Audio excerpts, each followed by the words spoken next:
this nice introduction. Good morning, all esteemed guests and participants. Uh, I am really happy that Professor Ravi has introduced the subject very well, and we don't have to go into the details how the social media works. I would probably I'll concentrate more on the use of this medium for education and other aspects. And so, coming to the topic, we are amended, as already we have talked about, that we are in a dynamic situation where the media, multimedia, and other media converged and gave way to a newer media, which is social media, which is interactive and all. To set the stage, I think we would go to the root of social media that can be traced back to a partial social networking site called Classmates in 1995, a directory service that allowed users to find and reconnect with their former classmates, and the subsequent emergence of 6degrees.com in 1997.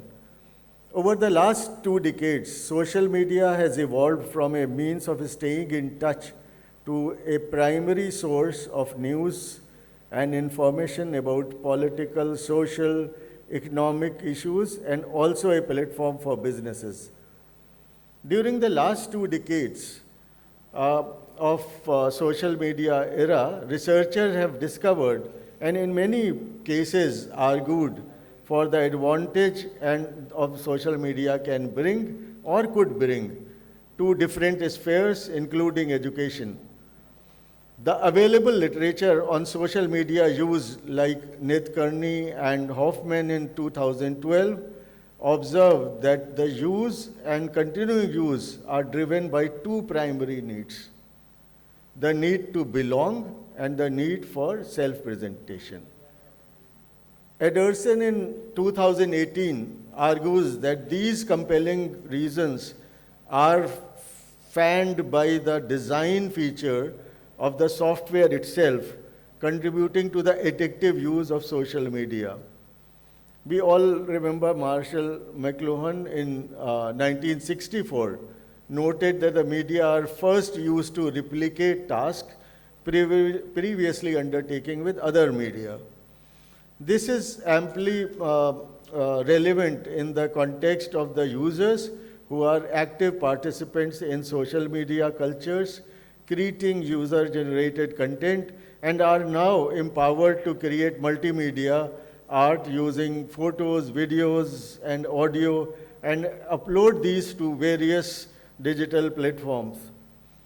Interestingly, the very nature of many social media sites have encouraged the communication of short message augmented by virtual attachments, memes, and animated GIFs to enhance or replace a written message, often to convey sentiment or a cultural insight.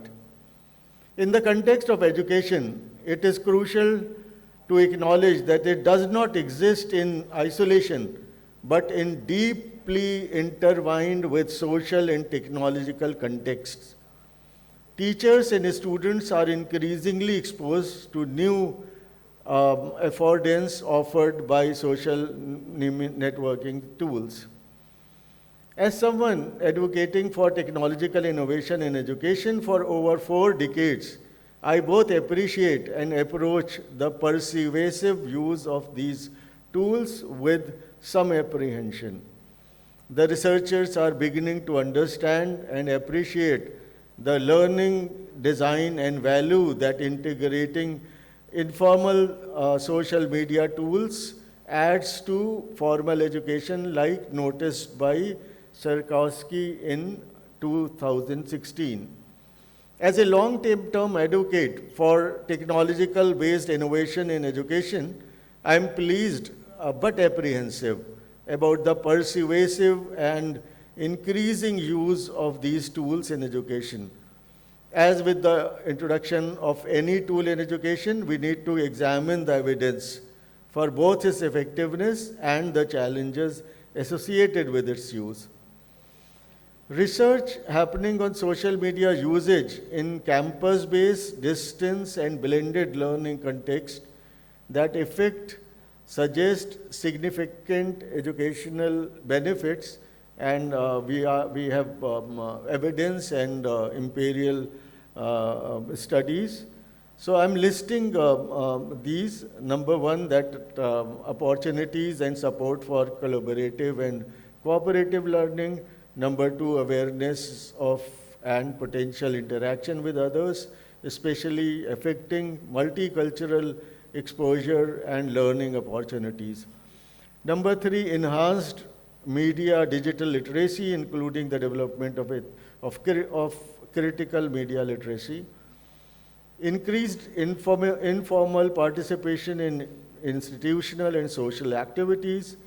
Number five, academic and personal identity growth and social capital acquisition. Number six, training in attention management, which is something which we are researching, and self-organization. Increasing in the course participation enabled by mobile feature of social media. Integration of formal with informal learning. Number nine, potential of creation of generative learning communities. These are new communities. Through AI, we are now having a new learning method with using generative learning communities. Now, opportunities for multimedia and communication skill development. The 11th point I wrote was resource discovery and research study dissemination. And finally, the 12th point is support for continuing relationship between institution and graduates in long learning and alumni support. These benefit amplify the growth of not only students but also teachers and the educational institution themselves. Say, for example, social media may also have several positive attributes related to professional development and network literacy of teachers and researchers. The points here give us an understanding of the vast scope of social media opportunities. Furthermore, there have been studies in relative fields. For instance, one case study I find very interesting, and it's a very detailed case study analyzing the benefit of social media for healthcare professionals by Moorhead et al. In 2013. He lists 6 overarching benefits.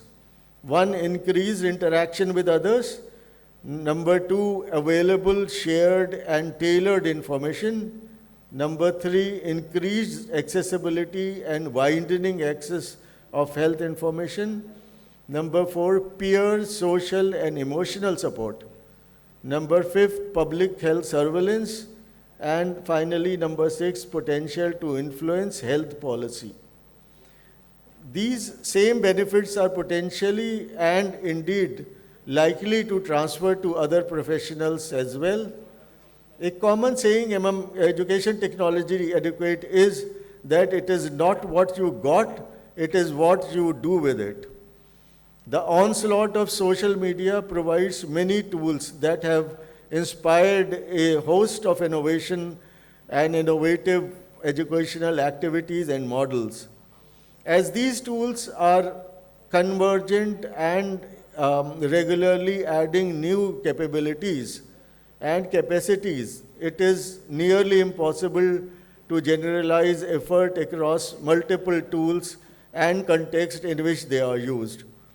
However, it is easily seen that social media affords continuing opportunity for teachers to experiment both within and outside of the pedagogy that inspired the tool's developer. The learning activity that teachers choose, design, and implement are also varied and emergent. These choices reflect and support the teacher's institutional and disciplined language and culture. Research needs to show that the expertise the teacher brings to the tool inspires different application as noted by Chen and Bayer in 2012. Complex technological innovation in education are always accompanied by challenges and problems.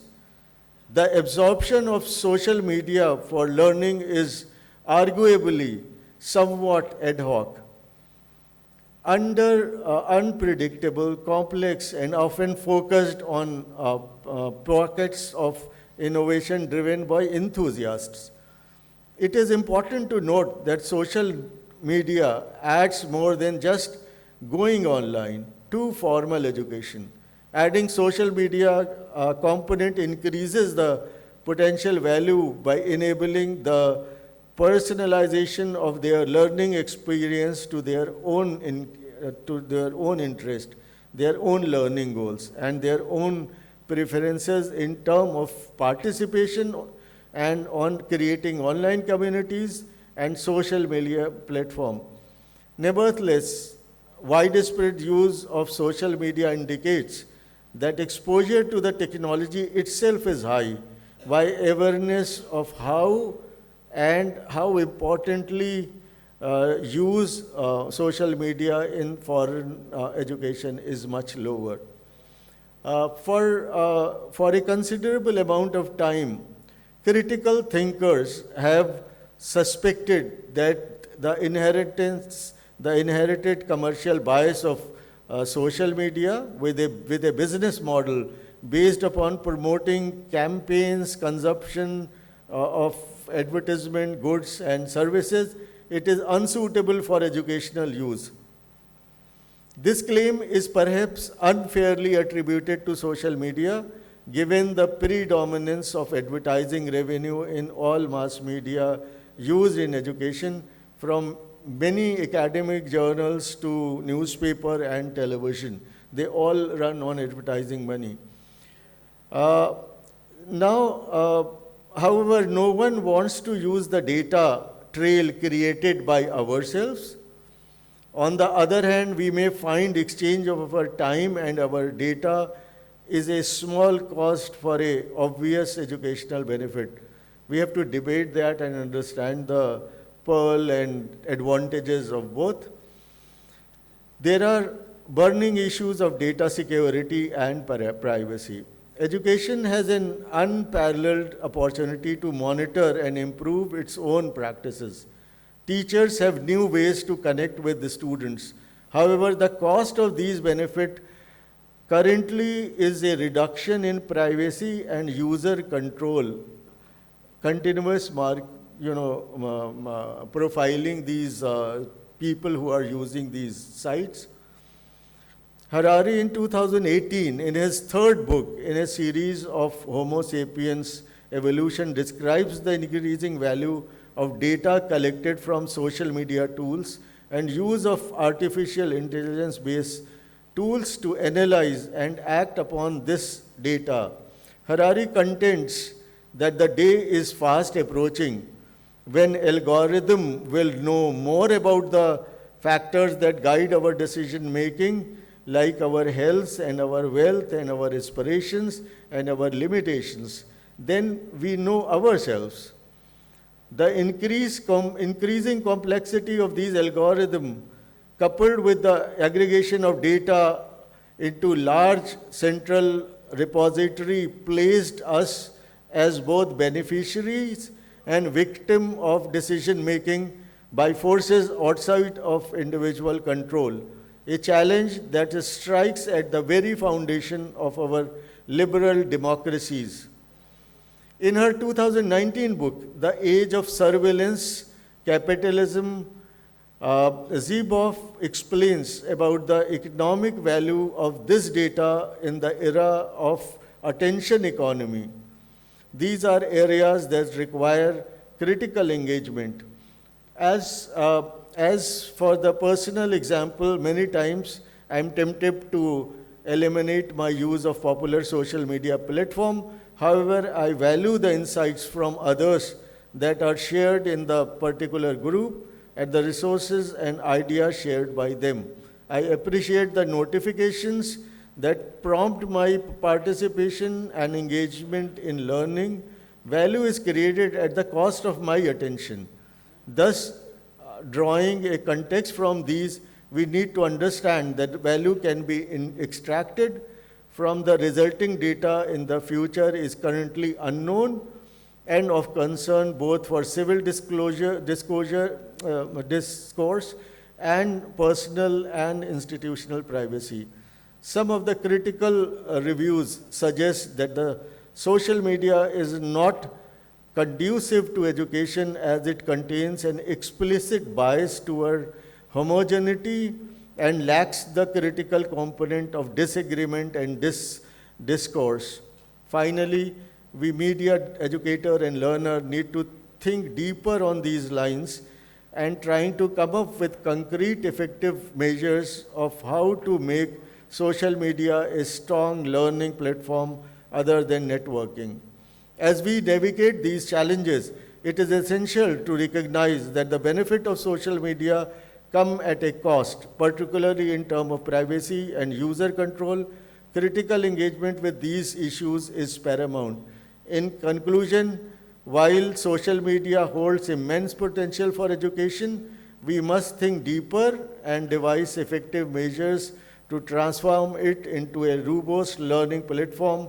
The perception of social media's role in education need to evolve, and this shift can only happen through open and thoughtful discourses. Thank you.